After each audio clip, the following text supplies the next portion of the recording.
The following is a Hoop Ball presentation.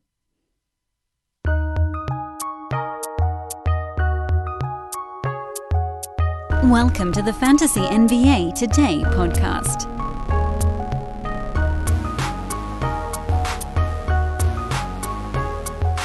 Well, it is Friday. It's Friday. We made it. End of the week upon us here on Fantasy NBA Today. Hold the fantasy. I don't know how long I'm going to be calling it that. I hope not that long. We know the draft is pushed back a month, and the finals should take us to early mid-October, so I don't know. We don't do much about rookies on this show, and I don't plan on changing that all that much. I might have some guests on that can lecture you about it. I won't even know the right questions to ask.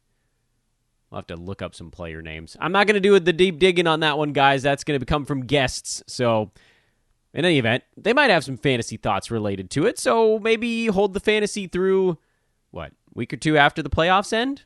We can manage. So yes, this is Fantasy NBA Today. Hold the fantasy. That's where we're rolling right now. I'm your host, Dan Besbris. Dan Besbris is spelled, it's complicated. Search for Dan from Hoopball on Google. Dan from Hoopball, that's the best way to find me. You can locate me on Twitter, @Dan Besbris. Follow me there. If you want to interact with me, I would enjoy it. It's low tide these days, has been since the season shut down in March, so I'm Twitter lonesome. Hit me up. Could be fun. And as I've said before, if you guys want to be a part of our madness over here at Hoopball, you can bug me as well. We are recruiting for DFS, for sales, for betting, whatever you've got. We are looking for it, although I guess if I had to do a priority list, we really would love to build out the betting unit a little bit more. Devin, Troy, myself, Aaron Brewski, we've all been diving into it quite a bit these days, and it's been a lot of fun, but you need horses. We got a few, and we want to build out the whole stable. So a wonderful job by those guys who, as usual, already have a podcast out for today. Ira talked to the inimitable Jason Radowitz at SBR Sports Picks. Brilliant baseball betting mind. Great stuff from Jason Radowitz and Ira this morning. That is already out there. Brent and Will put out an episode of NBA Today yesterday. Corbin was under the weather, so those two guys got together, put out a great show on Billy Donovan, Eric Spoelstra, and the chess matches that are the Western and Eastern Conference Finals. And just good stuff keeps rolling out from the folks at Hoopball.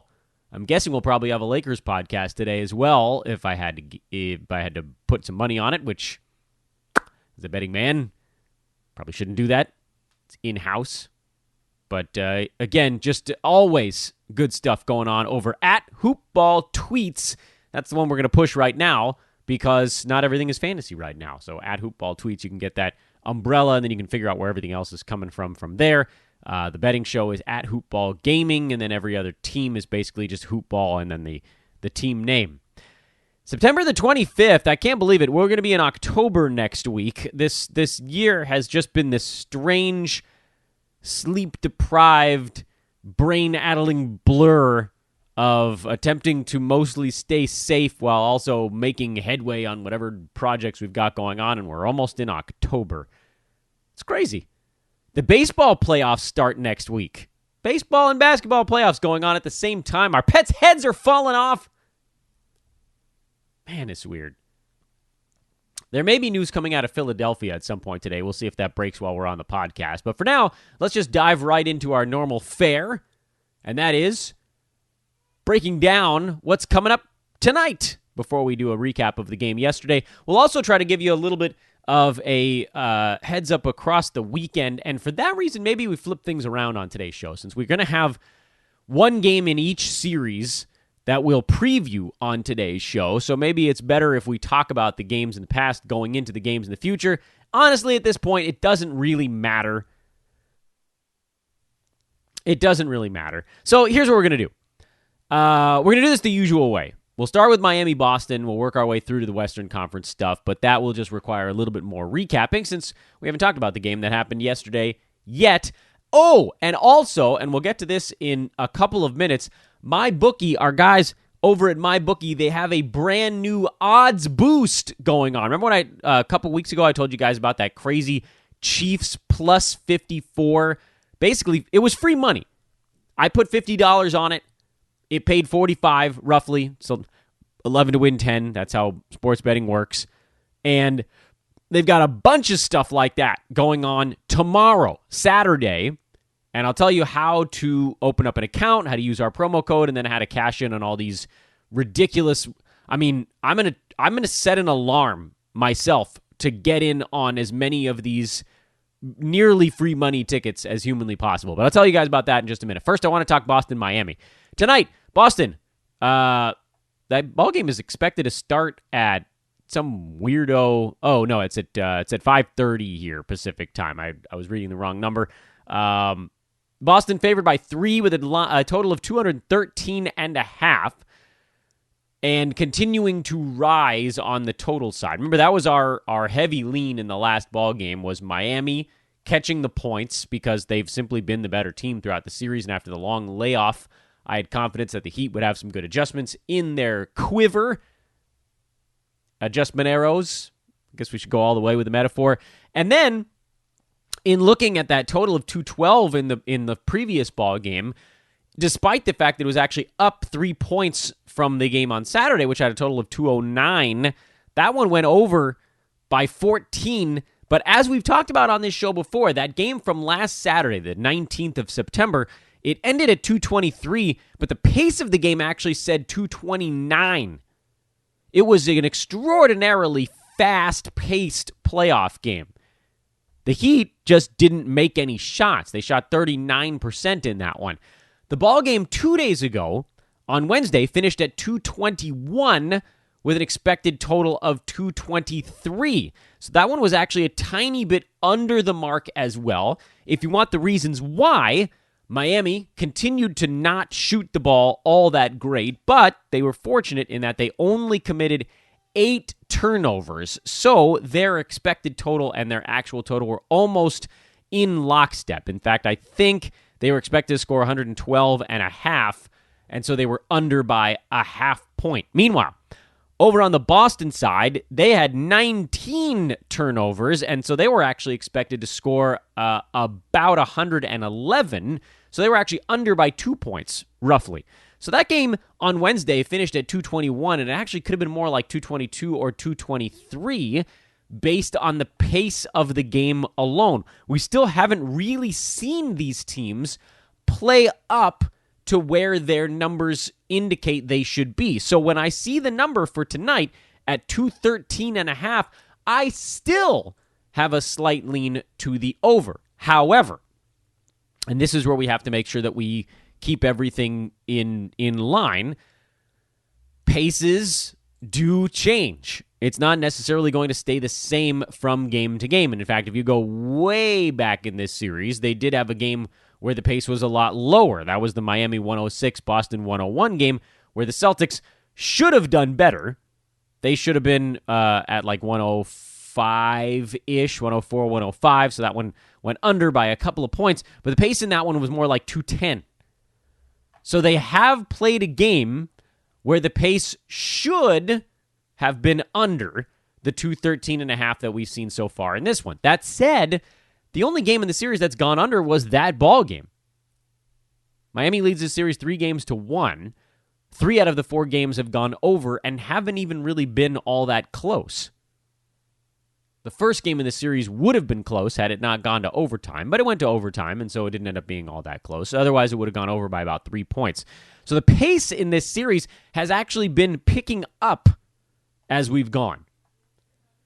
It's not 100% clear which of the two teams is most responsible for that. I would venture to say probably Boston. They've been offensively better games 3 and game 4. They really weren't, they weren't bad in that game on Wednesday. They managed to trim a deficit down by a few points late.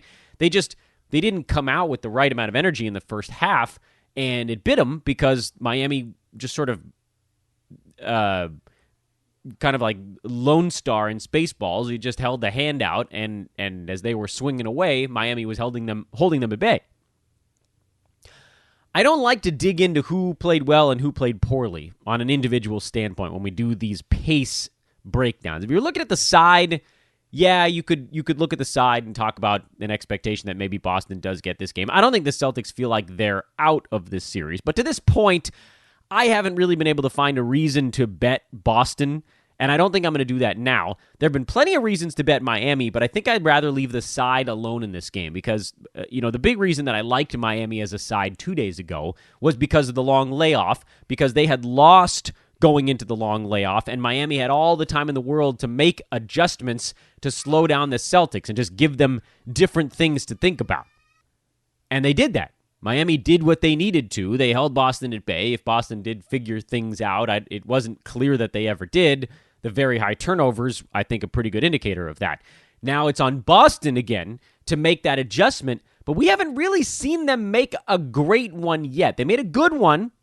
Took them 2 games to make the right adjustment to the zone, and that got them to a victory in Game 3. But then Miami came back, and they made their own adjustments and got a big game out of Tyler Hero. Make no mistake, and everybody could say, well, if Tyler Hero didn't go nuts, then Miami wouldn't have won the ball game. Yeah, if Jason Tatum doesn't go nuts in the second half, then Boston isn't close. So there's all these things. There's counterbalancing factors when you try to parse who played well, who played poorly, and how that might flip the other way in the next ball game. You don't know. We don't know. I don't know. Is Tyler Hero going to play more poorly in this ball game tonight? Almost definitely, because he had the game of his life on Wednesday. You don't get better than the game of your life in general the very next game. Bam Adebayo has been great. Jimmy Butler's been consistent, if unspectacular. Goran Dragic has slowed a bit since the Celtics have started to focus a bit more on him. But the Boston's going to have to figure out a way to keep Miami from getting to 112 points. They've forced them into enough tough shots where they shouldn't be at that mark, but the fouling has been critical. And so now we see, can Boston defend without fouling in this next ball game? Can they force some turnovers? Miami took extraordinary care of the basketball in that game on Wednesday. If you think those things are true, you could probably convince yourself to take Boston. I personally do not. I haven't seen anything really from the Celtics to make me say this is a team that can cover a spread. Could they win outright? More likely. Just from the percentages, any team is more likely to win than they are to win by a specific amount. But in general, what I prefer to do in these games is to look more at the total when the side is as murky as this one is for me today. The total of 213.5 is probably going to get bet up over the course of the day if I had to guess. And again, to this point, we really, in the last few games, haven't seen the pace come down. And the more you dive into this game, the more you realize that neither one of these teams really wants to slow the pace that much. They both want to get as many easy buckets as possible and avoid the other team's set defense. Both teams' set defense has been pretty good in this series. So if the teams can get out and get a few easy ones, well, that's all the rage at this point. I do think there's a bit of an they're due kind of factor, but again, even if the pace slows down from the last ball game, which was at 223-ish, I know it finished at 221, should have been near 223. Even if it slows by 6-7 points, that still puts this game over by a little bit.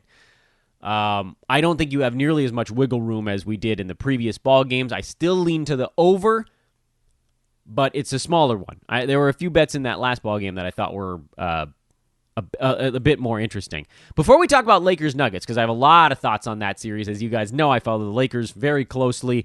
I'm a pragmatic Laker fan, especially on the fantasy side. But now in the playoffs, this is a really great opportunity to bet on things and to deep dive, because there's only 2 things happening at any moment right now.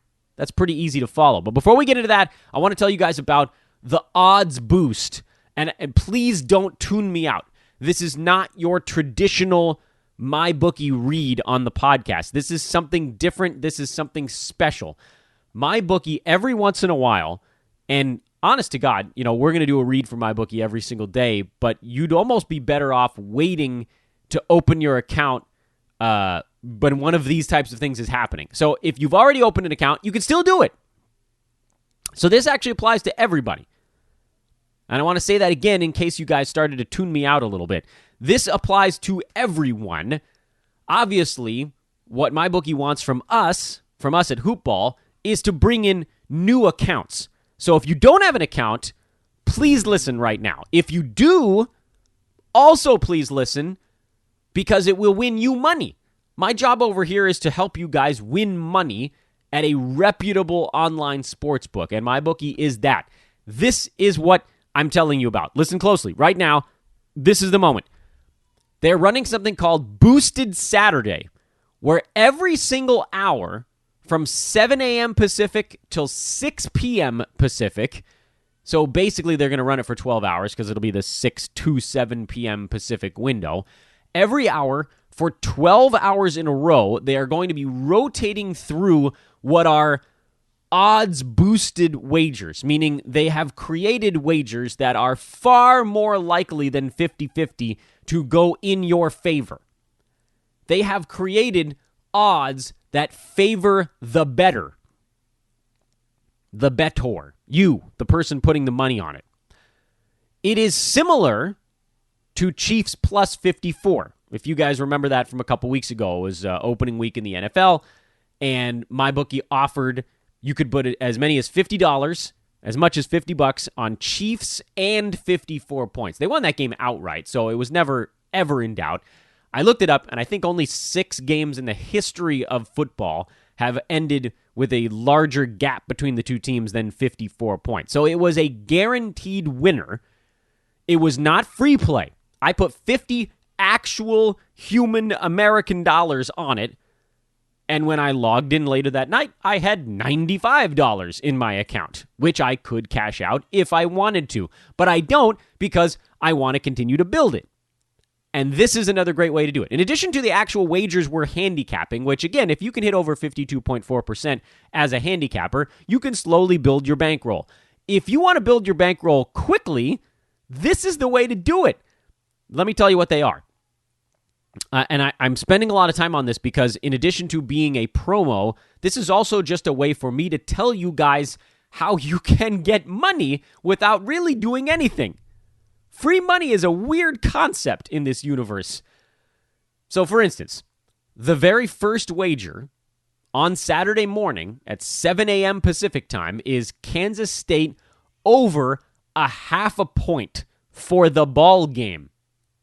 Meaning, K-State is playing Oklahoma. If Kansas State scores in the entire ball game, you win your bet.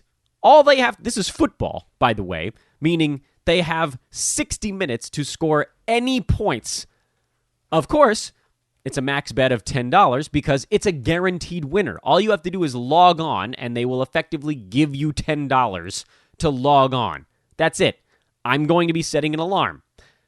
11 a.m. Eastern, 8 a.m. Pacific. The next hour, any made field goal in the Florida-Mississippi game is a winner. Anyone, either team, over the entire ball game, 60 minutes, any field goal made wins you $10.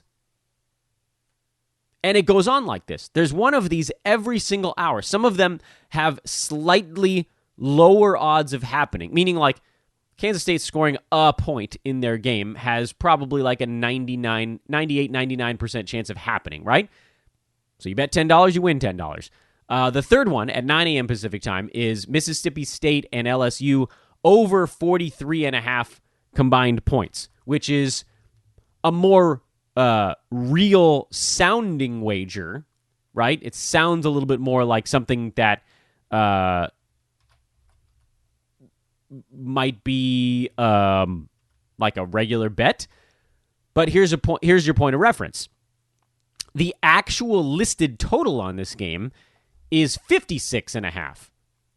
So they've odds boosted this by taking 56.5 and dropping it to 43.5. They're giving you 13 points on the total. This one has a max bet of $25. This one is not a 99% chance winner. This one's probably more like a 70 to 80% chance winner. But anytime you have an opportunity like that on a bet, you take it. Anytime there's something that's higher than 50-50, where the payout is basically 50-50, you take it. The odds are in your favor. May the odds be ever in your favor. Similar thing in the next hour. This is a first half total of West Virginia and Oklahoma State. First half total of 14.5 points. Again, if you look at the actual ball game, and let's figure out what the actual total is on that one. K-State and Oklahoma. That's the wrong game. Not K-State and Oklahoma. We want West Virginia, Oklahoma State. The actual total for the entire ball game is 51.5. So normally the halftime line would be probably like 25.5 or 26.5. And they've dropped it to 14.5 for you. Again, giant odds boost. Put $25 on that. That's probably a 70 to 80% chance winner. Take home the prize. Texas Tech. Anybody scores a touchdown in the whole fourth quarter, you win. Arkansas, over 2.5 points. They need to score 3 points in the whole game to win. And this is going all day long. There's actually an NFL wager in there in the 7 p.m. Eastern time zone. Both teams have to score a point in the ball game. 12 of these, Saturday, all day long at MyBookie.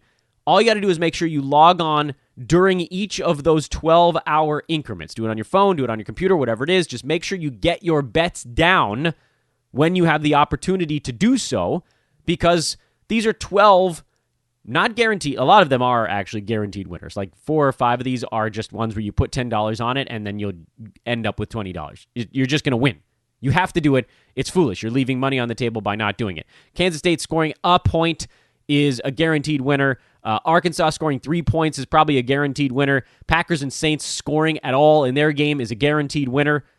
Any touchdown in the second half of Troy BYU is pretty much a guaranteed winner. So like 4 of the 12 are 99 to 100% winners. And then the other 8 are like probably fluctuating between 70 and 95% winners. But it doesn't matter. Log on, because they're giving you odds in the bettor's favor. If you bet all 12 of these things throughout the day, you will be up money. And you don't have to do anything else the whole day. So, if you have an account at MyBookie, just set your alarms to go off once an hour all day on Saturday. I don't care what you're doing. If you're at an event, you shouldn't be. It's COVID. But whatever it is you're doing, set your alarm, make these wagers. If you don't have an account, go to mybookie.ag, open an account with promo code HOOPBALL, so at least they know we sent you. Don't use the promotional money. Don't use it. Why, you're asking? Why, Dan, what should I not use it? Well, under normal circumstances, I would say use the promotional money. Put $50, put $100 in, whatever you're going to do, and take their extra 50 or 100 free play, because we're gonna bet for a long time. We're gonna be betting basketball, football, baseball, whatever, with our guys over at Hoopball Gaming. We're gonna be betting for years, more than likely. But if you decline the promotional money and just bet these odds boosts, you can probably take out what you deposited and then just play around with the rest. Like, what if all 12 of those bets on Saturday won? It'd be 10, 20, 45, 70, 80, 90, 115, 125, 150, 180. No, that one has a plus 250 marker on it. You can win around, minus the VIG probably on a couple of these. You can win around $200 on Saturday by just betting all 12 each hour. So just make sure you have enough in your account to cover any bets that are still pending in previous football games. And so, put in $80. I haven't done the math on this one. Put in $80. Make sure that you are able to cover yourself as these games are rumbling along. Over the course of the day, your $80 could very easily turn into $280 if you won all 12 of them. You probably won't. Maybe we'll win 10 of them. Your 80 turns into, say, 200. Take 80 out at that point. Take out your initial deposit. Play with the remaining 120. House money. House money. So open an account with promo code HOOPBALL. Do the odds boost on Saturday. And hell, I don't know. I mean, I thought it would be months before they ran a promo like this again after the Chiefs wager, but it happened, 2.5, 3 weeks later? So maybe this is going to happen once a month. I don't know. I don't know how often this is going to happen, but this is an opportunity to win probably as much as $200 while never really sweating. Isn't that sweet? Go buy yourself something. Cash out the whole damn thing. I don't care. I mean, don't cash out the whole thing. Let's keep winning money in the NBA, but you get my drift. So again, I know I spent a lot of time on this. It's part promo because obviously we want you to sign up with our promo code, but it's also part anyone that listens to this podcast can go just get anywhere from probably $80 to $200 for literally just logging onto a website on a Saturday 12 times. That is way more than I've ever been paid to log onto a website before. Lakers Nuggets. Please don't ignore me on this odds boost thing. We all already won $45 together on that Chiefs bet. So let's go get another $80 to $200. I have a rant queued up for Lakers Nuggets, but I'm going to save it a little bit because first things first. Lakers are up 3-1. Ha ha ha. I know everyone on Twitter has to make the same joke that the Nuggets have them right where they want them. It is kind of funny that the Nuggets are down 3-1 again. It is a little bit odd. It's a little bit odd that they're down the exact same amount again in another series. And they're not going away.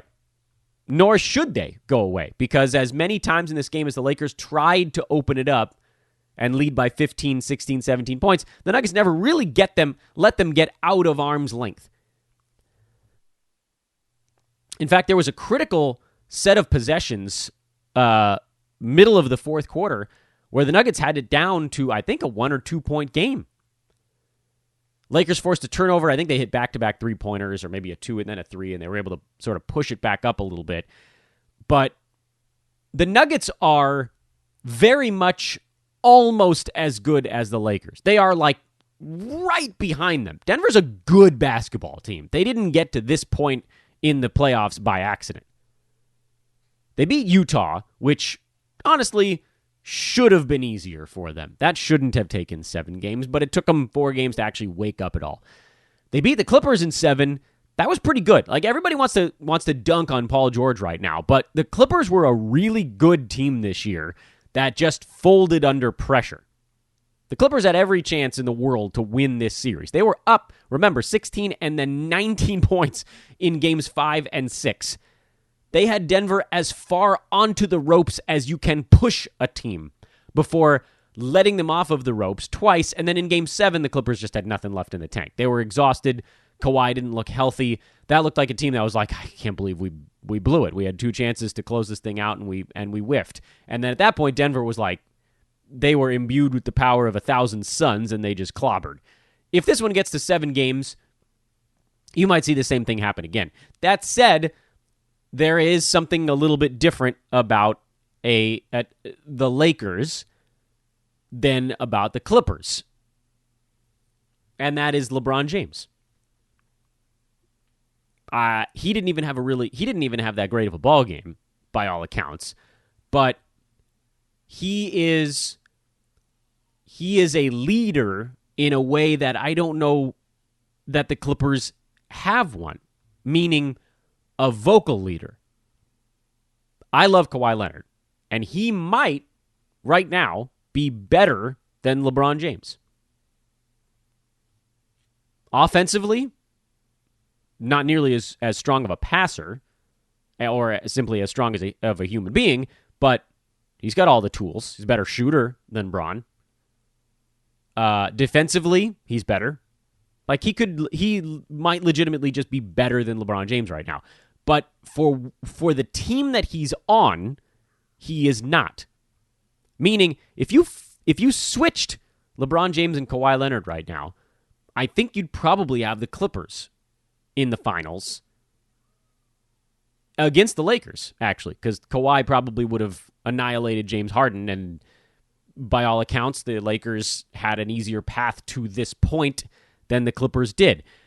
Why do I phrase it like that? Well, because if you put Kawhi on the Lakers with this exact same roster, there's other loud leadership on the team where if they faced any adversity, I think they would have come through it. Kawhi on the Clippers, we saw it in that series. There just wasn't really the type of vocal leadership that the team needed to pull through in a hard spot. Paul George is not that guy. He's an immensely talented basketball player. I can't stand the way he's operated in his career, but he's not that guy. He's not a vocal leader. Kawhi is an on-court leader through play kind of guy. But the reason that he's had so much success, in addition to his own precision and efficiency as a killer on the basketball court, is that at his 2 previous championship locations, he had the guys around him to galvanize the team. He had a Raptors team with leaders. Marc Gasol, leader. Kyle Lowry, the absolute heart and soul of that Raptors team. Almost willed them to the next round this year, even. Go back to the Spurs. I mean, that was Kawhi and like 4 noted leaders on that team. And there really isn't one on the Clippers if it's not him. And so I don't see the Lakers melting down the way that we saw the Clippers melt down. Even though to this moment, I still think the Clippers are the more talented team. The Clippers should be your champions this year. Based on sheer talent alone, they should have won the championship. But that's not the way it works, and maybe the bubble is partially to blame. Like, you start to get down, and it just spirals a little bit. There's no home crowd to wake you up. There's, I know friends and family are there now, but they weren't for a while, and so that stuff tends to spiral a little bit. Meanwhile, you have a Lakers team that has shown itself to be, to this point, pretty damn good at bouncing back. They haven't faced a ton of adversity. They've lost 1 game in each of their first 3 series now. But Denver came and punched him in the mouth. And they have repeatedly in this series. And the Lakers are not toppling the way we kind of saw the Clippers topple. Point in case, the Anthony Davis shot. Was it a little bit lucky? Yeah, but that was a game that really could have hit the Lakers in the mouth. Yesterday was potentially a game that could have hit the Lakers in the mouth. Nuggets were on their usual comeback trail, and the Lakers countered it. From an actual X's and O's standpoint, in yesterday's ballgame, the Lakers were far better on defense than they had been in previous games for 2 key reasons. Number 1, they played Dwight Howard. Finally, they gave him 23 minutes, and they probably should have given him more in the 4th quarter. He didn't play late in this game. He only picked up 2 fouls. He was much better at staying out of foul trouble. For some reason, Lakers really wanted to run Markieff Morris heavy in the 4th quarter, and he fouled out. They wanted to space the floor. I don't precisely know why they stuck with the Markieff at the 4 lineup, because it wasn't changing things. He was not a positive impact player. The Lakers played well for stretches with him on the floor, but it wasn't because of him. They were better when Dwight was out there, because when they missed a jumper, he went and got it and put it back in the bucket. Morris was not doing that. So I don't know. I didn't agree with that, and the fact that they had success with him on the floor might have been a little bit of a fool's gold moment for the Lakers, but whatever. They played Dwight Howard. He was great early when the Lakers' shots weren't falling. He was cleaning things up. Defensively, he was active. He led the Lakers in rebounding with 11. And that actually brings us to the second reason I thought the Lakers had success defensively, was that they didn't let the Nuggets O-Reeb. They didn't give them second chance opportunities. In fact, it was all the Lakers going bananas on the glass. What did they have, 25 second chance points? Lakers would have lost that game by a ton if they weren't cleaning up their misses. But that's also what they needed to do. If you watched how Denver was defending the Lakers, they were bringing, and they continued to do it. In this ballgame, I was finally watching it as it was happening, and I paused the game and put a few possessions in slow-mo and then caught up during commercial breaks. Nikola Jokic in particular was just abandoning his man and hanging out in the paint for 2.9 seconds, jumping out of the paint and then jumping back in. They were effectively running a zone without actually doing it. There are a bunch of possessions where Lakers big men were talking to refs in the middle of the play and pointing at Jokic and saying, look at where he's standing. He's nowhere near me. But apparently, Nikola had the perfect 3-second clock in his head to get in and out of the paint a few times, and make of that what you will. I know there's infighting, and that's going to be I've got a rant queued up, man. It's ready to go here, and I'm going to try to hold off a little bit longer. But Denver's bringing all their guys down into the paint to try to prevent, basically, LeBron from getting to the rim, force the Lakers to do more stuff on the perimeter, and then everybody's in a scramble drill, right? Because no one's actually near their guy. That allows Dwight Howard to just sneak in behind Jokic because he's not guarding him. Dwight was standing along the baseline in basically a dunker's spot, some 12, 13, 14 feet away from the rim, pointing at Jokic, saying he's nowhere near me. And then, when LeBron starts to drive, Jokic steps up to be part of that wall. If the Lakers shoot, the only man near the rim is Dwight Howard. They probably could have thrown him lobs. They didn't. Not many, at least. I think there was one lob to AD in yesterday's game. I might be off. There may have been a second one. But if you're wondering why Dwight was able to get 3, 4, 5 offensive rebounds in that ballgame, it's because they weren't guarding him. The shot goes up, and by the time the shot went up, Dwight had inside position. He was inside everybody. There was no one on the Nuggets that was between Dwight and the rim on like 3 or 4 possessions in a row. And that's why I don't fully understand why we didn't see more of him in the fourth quarter when the game did start to slow down a little bit. But whatever, it is what it is. A good move certainly to start him, to get him more minutes, to get him in there when Jokic was on the floor, and it paid off.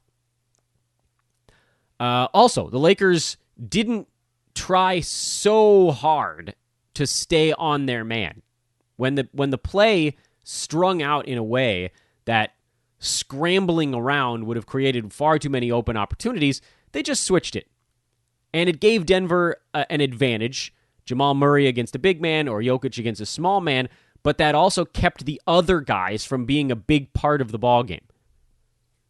By the way, to his credit, Jeremy Grant played 43 minutes and still had a really nice contest, but you could see the Lakers really didn't want to let those other guys make a big impact. It was going to have to be Murray and Jokic, and it almost was.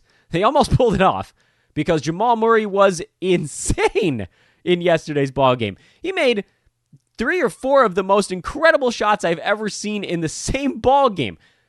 The English layup, everyone's going to be showing that clip's going to be on for years.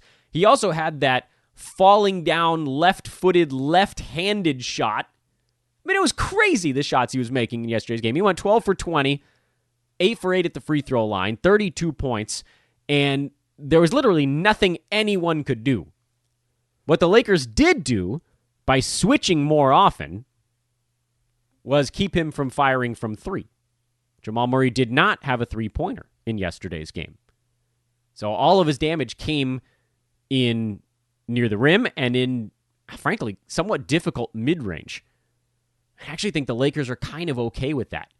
Because if Jamal Murray can hit those shots again 3 more times, I mean, if that's what it takes for Denver to beat the Lakers, that's a tall order. I mean, what an amazing game he played. What an incredible game. And it wasn't enough. For the Lakers, they got good Rondo. Good Rondo showed up in game 1. Bad Rondo showed up in games 2 and 3. Just ill-advised. He had a big shot in this one. He got to the rim a few times. He made smart passes. KCP was good again. I know his not all of his shots fell, but he's played a critical role in this series. I'm a little surprised we didn't see more Danny Green in yesterday's ball game. He was good, I thought. I know his shot wasn't falling at a great clip, but he's a very useful basketball player, and he just sort of, I don't know, just didn't really fit. They went bigger, so that played a role. And Kuz got hot for brief stretches and then got very cold again. And I don't know. I've had issues with the substitution pattern on the Lakers side, and I don't know. It feels like they're trying things a little bit. This is a series where it feels like the Lakers are like, damn it, we really wish we had Avery Bradley right now. But, not an excuse. I just mean that's why you're seeing 21 minutes of Green, 20 minutes of Caruso, who nearly fouled out, 21 of Rondo, 19 of Kuz. They're seeing what sticks. They're seeing what sticks. KCP's been one that's stuck in this series so far. Denver side, obviously they're missing Will Barton. That's not what the point of that discussion was. To me, they're not doing as much of the let's see what sticks, although they had no choice in yesterday's game because Paul Millsap was in early foul trouble. Jokic got in foul trouble in the fourth quarter, but for most of the ball game, he was fine. He had 3 fouls early in the fourth. He picked up 2 basically in a row, and they sat him from the 8-minute mark to about the 5 or 4.5 mark, I think. I don't know. Did it have a massive impact on the game? Certainly a small one, but he wasn't playing that well in yesterday's game anyway. He was getting pushed around by Dwight Howard. That was the Jamal Murray game, to be sure. Wow, what a game for Murray. Now, from a betting standpoint, the side pushed. Lakers were favored by 6. That's how it ended. It went over the total again, which we said. We had the over on our strong lean of the day was the over in that ball game. Previous game ended at 220, mostly because, and by the way, the total on game 3, where the Lakers lost, was 214.5. The total yesterday was actually lower at 213.5. I think there was an expectation that the pace would slow, which may be true. That's the type of thing that could happen. But neither team has shown the ability to slow down the other just from an efficiency standpoint. Right? Like, this is a series where the pace might say one thing, but the teams pretty consistently are clearing their bar, or at least getting almost right on it. Let's go all the way back. Game 1 of this series was the 18th. Denver was tired. Lakers just ran it down their throats. That ball game went way over the mark, and it wasn't close. Nuggets had an expected total of 113. They went over by 1. Lakers had an expected total of about 113. Also, they went over by 13 thanks to low turnovers, high foul shots, and high field goal percent. So that one should have been about 226. It ended at 240. Whatever. You can kind of throw that one out a little bit because of garbage time. Game 2, the Lakers win at 105-103. That ball game probably should have been higher scoring than it was, but for 42 combined turnovers. Remember, the Lakers should have been around 115 in that ball game, but the high turnovers drove them under by 10. Also, poor shooting wasn't all that great in that game.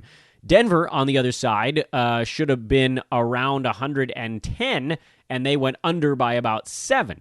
So that one should have been at about 223, but didn't quite get there because, again, other weird little factors. The only time, and let's quickly look at Game 3 and Game 4 before we make any assessments on this thing. Game 3 ended at 220, where the Lakers were expected to be at 110. They were under by 4. The Nuggets were expected to be at 108 or 109. They went over by 5 or 6, so that one was pretty damn close to the actual expected total, which I just said out loud and then promptly forgot. Lakers 110, Nuggets at 105.5, so that should have been about 220.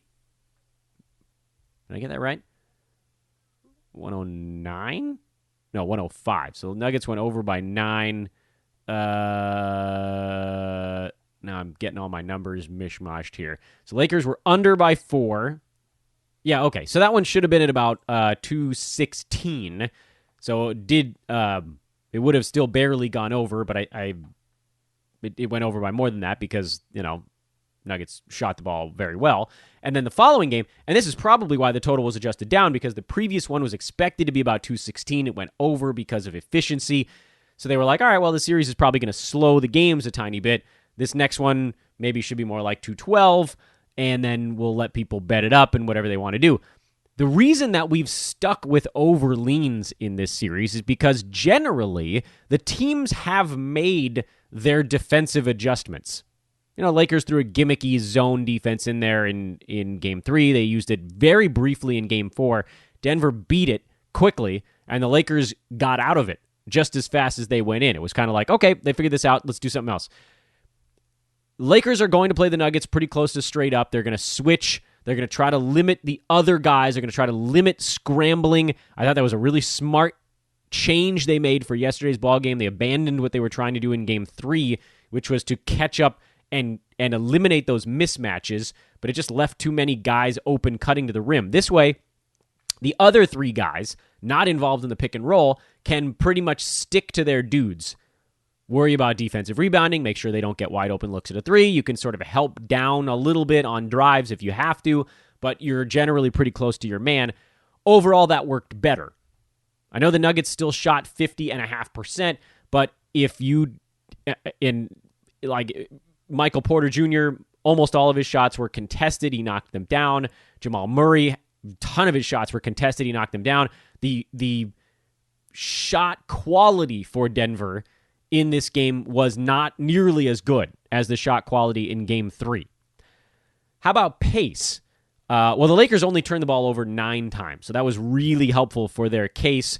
You can put that on top of 26.5. They should have been around 106.5, but they far exceeded that number because of 1, high free throws, 2, low turnovers, and then they shot the ball fine, well enough.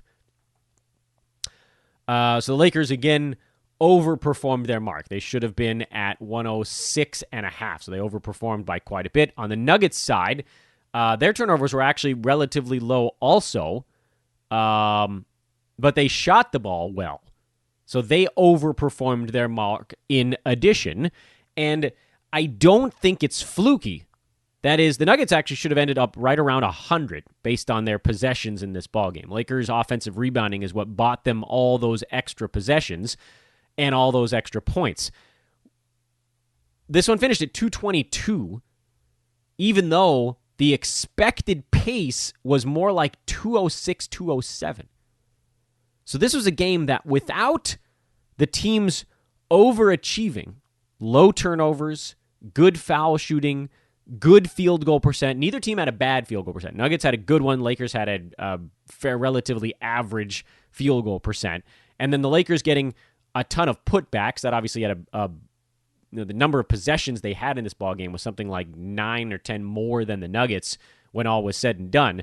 That was basically your difference in the ballgame. That's why the Lakers were able to score 6 additional points, even though the Nuggets were, by all accounts, more efficient, better field goal, and better free throw percent than the Lakers. So as you look towards the Saturday game, the line is out already. Lakers by 6 again, total at 214.5. They did adjust it up a little bit after this last 222 result. That's where you start to think, okay, what is the change that occurs between Game 4 and Game 5? Defensively, I don't think the Lakers make too many adjustments. I think you'll see Dwight Howard to start the ballgame. If he gets into foul trouble, they probably go to JaVale McGee because I think they want a big dude on Jokic at least at the beginning of the game. They want someone out there. It's more important for them to have Dwight, though, because of his offensive rebounding ability, how strong he is at making space for himself under the rim.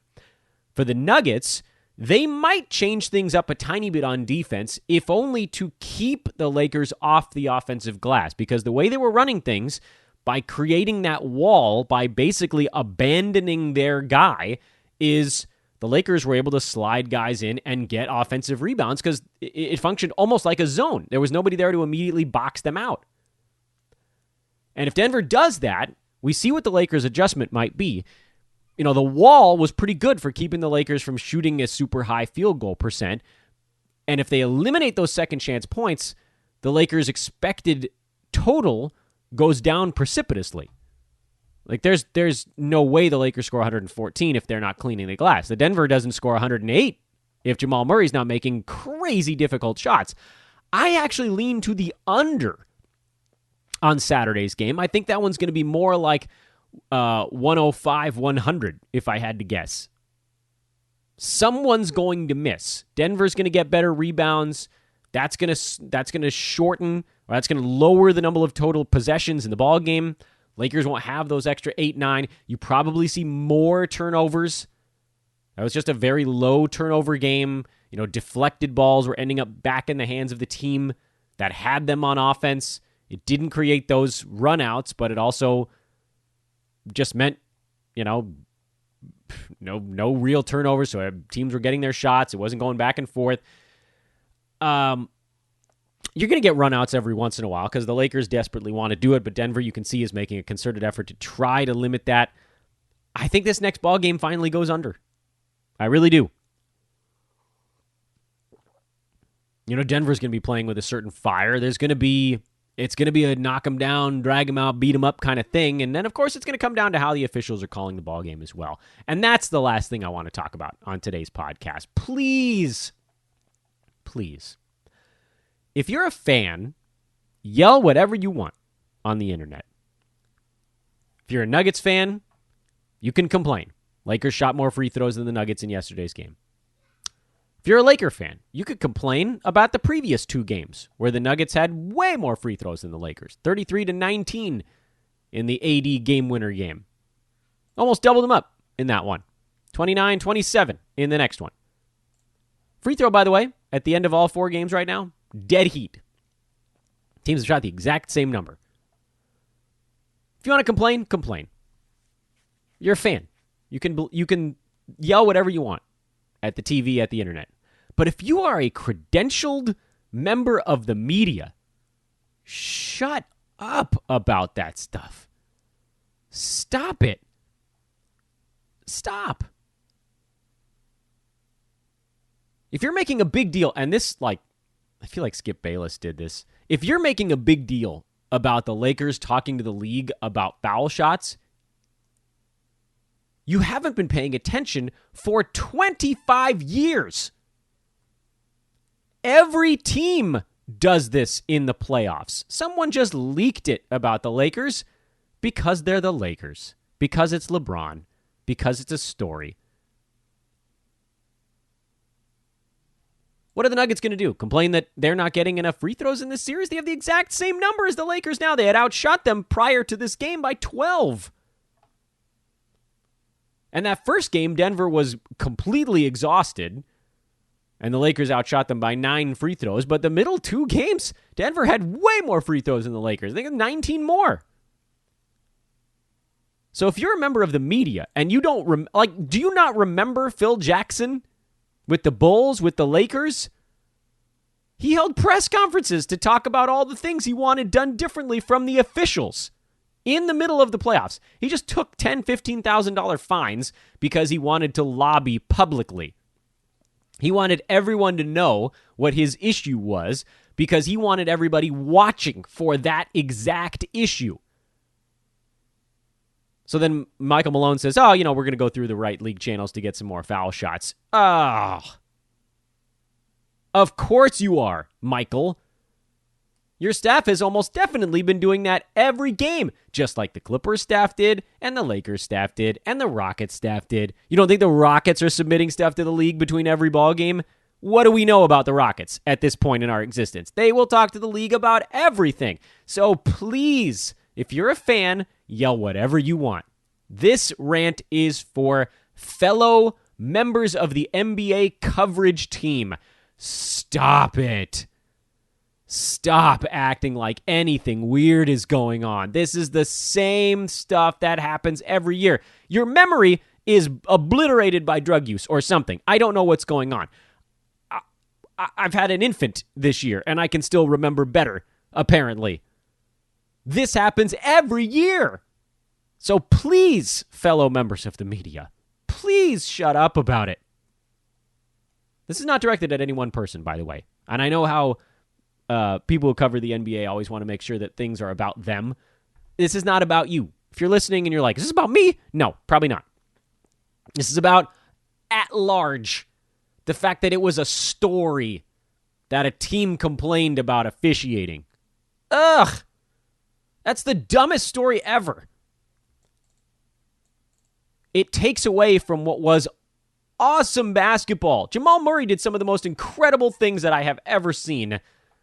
He got, by the way, 8 free throws in that ball game. And all anyone can talk about is the one time he got fouled and it didn't get called. There are probably 30 of those that happened between the two teams in every ball game. So please stop. Nothing is rigged. If it was rigged, the Lakers and the Clippers would be playing each other. It's as simple as that. It's as simple as that. And the Bucks would still be in it because they have Giannis.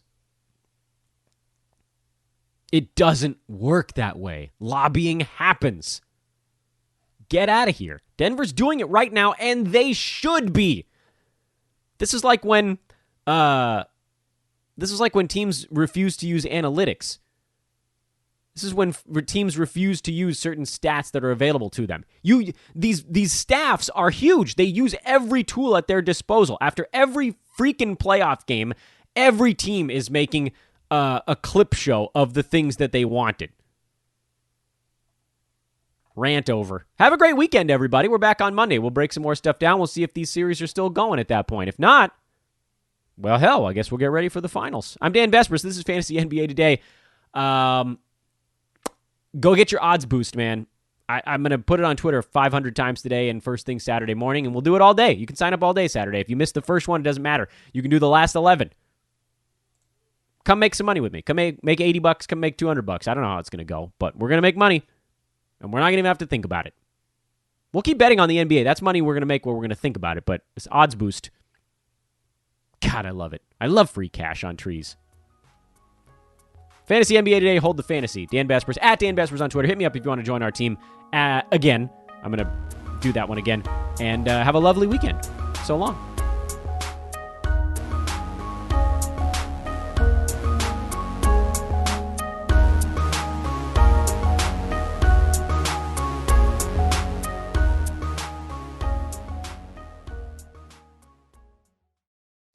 This has been a Hoop Ball presentation.